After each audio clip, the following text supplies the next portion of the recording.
We are here for a fun little Valentine's Day pour. I am not very exact with my drawing, so I decided I wanted a heart on this. So I have these little cookie cutters, and I used it to trace. Now I did use the thicker side down. I didn't press on it, and I used my little brush and painted on the inside of it, and that's how I got that heart. I used this Le Res pearlescent pigment powder, and this is a brighter pink, and I don't know, I think that might be the name of it, Fandango. Um, but I just thought it would look cute. You can get cookie cutters in any shape or size, and I think they're a great thing to use, especially when you use the thicker side down.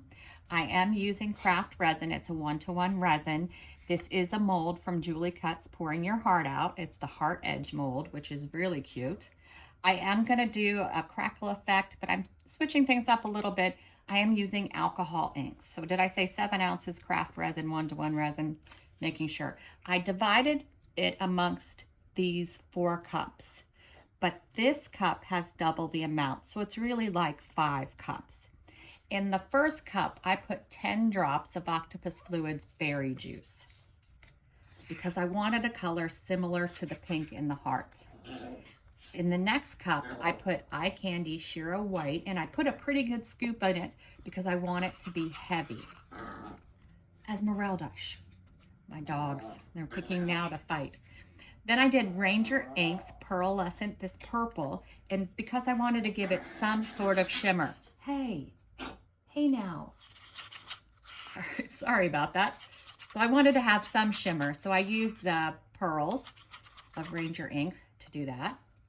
And then last, for my second mica powder, I'm using another Le Res. This is Pink Velvet, which I thought would be a nice color to have too.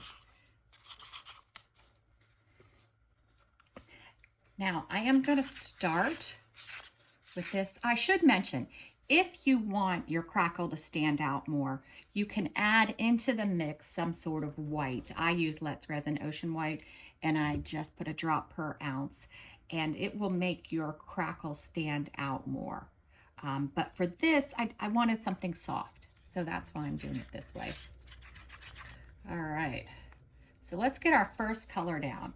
I'm going to start near my heart, but my goal is to really fill the bottom of this, hopefully not using all of my resin because I want to pour it again. That looks like it might have worked out pretty well. All right, and next I want to use my white mica powder. And with your mica powders, just make sure they're mixed in really well. With this pour, you don't have to wait for your resin to heat up, which is nice. I'm not going to use all of it because I want to go for round 2. And this is just a simple, easy pour, which is fun.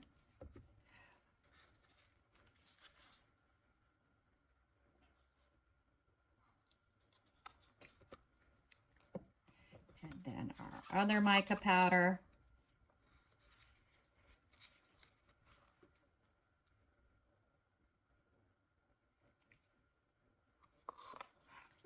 And then we're going back around again.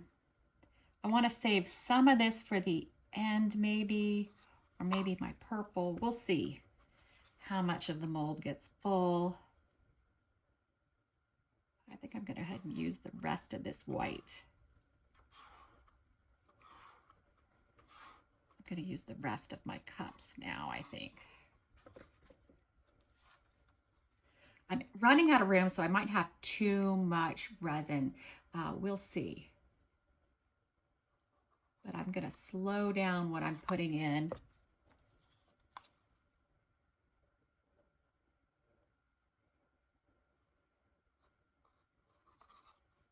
You know, I'm trying to decide, do I want to do purple again? Let's do purple again, a little purple.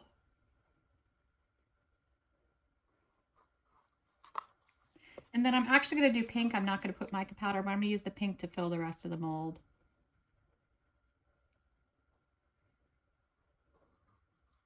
There we go.